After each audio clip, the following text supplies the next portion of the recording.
Ti kosmati, zabavni in ljubki zajci ne vedo, kakšno srečo imajo, da živijo v Evropi. Zakonodaja EU jih ščiti pred tem, da bi jih kdaj uporabili za poskusne zajčke v kozmetični industriji. Od leta 2013 so poskusi na živalih za lepotne izdelke in prodaje izdelkov preizkušenih na živalih popolnoma prepovedani. Evropski parlament si zdaj prizadeva za prepoved po celem svetu. I believe that we have shown already as the European Union that a ban can work, and this is the time to actually act. We need to make sure that a global ban is not only EU-wide but also across the globe. Preprečiti poskuse na živalih ne bo lahko.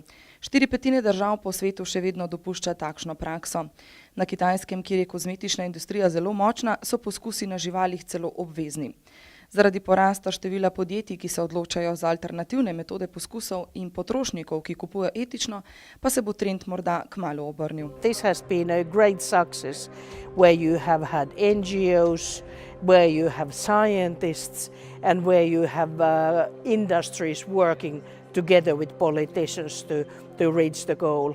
Evropski parlament želi, da dobro počutje živali postane prednostna naloga Združenih narodov.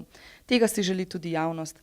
Nedavna javnomnenjska raziskava Eurobarometer kaže, da si tudi 89 evropskih državljanov želi, da bi EU storila več za zaščito živali po svetu.